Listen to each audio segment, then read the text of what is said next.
So, ayan, ang ating 843 pesos. So, every week, kahit paano, ayan, namimili po ako ng pakonti-konting.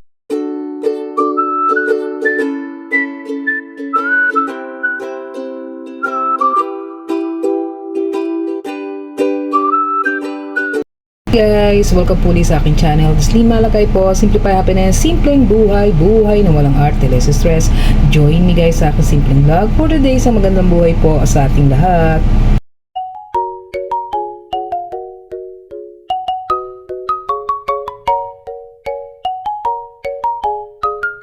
So ayan, kahapon is May 1. So ayan, araw po ng mga manggagawa. So ayan, alam niyo guys, ayan, galing po ako ng 2 to 10 PM duty. So yan, uwi na po ako siguro mga 12:30 na po. So ngayon isa, yan 1 AM na po. So sabi ko, i-mini haul ko lang ito kasi guys, hindi ako agad nakakatulog. So pagkagaling sa work.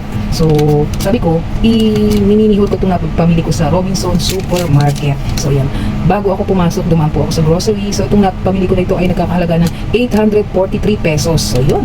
So ito, pakikita ko sa inyo guys kung ano ba yung mga napamili ko. So wala.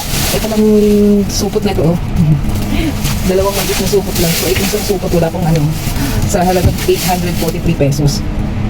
So, kanina nga bago ako po pumasok, nakadaan nga po ako sa Robinson Supermarket. So, ito yung napamili ko guys. So, itong na to, Goya Choco Syrup. So, yung mga anak ko kasi ngayong bakasyon gumagawa po sila ng mga tawag dito, mga Milo shake. So yan, nilalagyan nila ng mga choco syrup. So ito ay 139 pesos. So pang pang snack nila, panlagay doon sa kanilang Milo shake. So ito naman, itong Great Taste Premium Black Coffee. So ito kasi ginagamit ko guys, talagang hindi ako nag-sugar sa kape. So ito ay 105 pesos. Tapos itong itong Hana shampoo na ito, parating ito binibili ko guys. Bali ito ay nagkakahalaga ng 123 pesos. So buy one take one na siya guys. Parang yung malaki nito guys, nasa 200 something.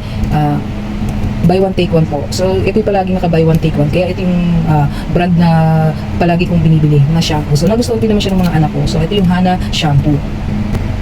At ito nga guys, since summer nga, gumagamit sila nitong Milo. Ayan.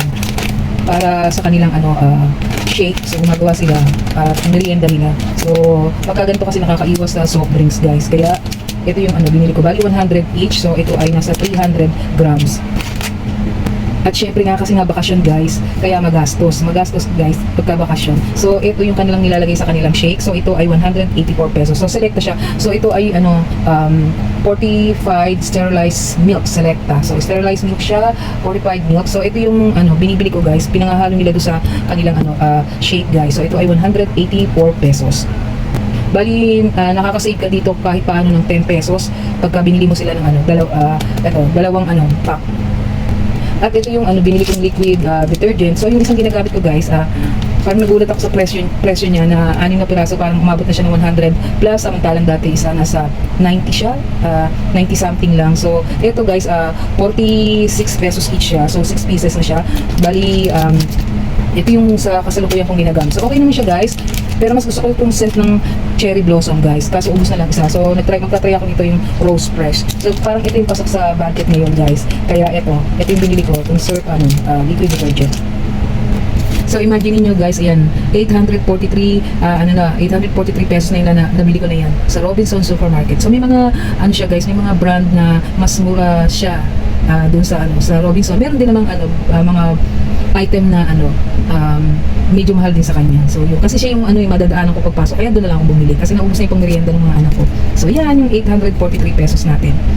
So ayan, ang ating 843 pesos. So every week kahit paano, ayan, namimili po ako ng pakonti-konting ganito kasi hindi talaga kaya ng yung biglaang malakihang grocery. Kasi nga dahil sa ating alam niyo na, sa mahal ng bilihin, plus yung ating sahod, alam niyo na. So pinag-aabot-abot lang natin. So ayan guys, ang ating 843 pesos.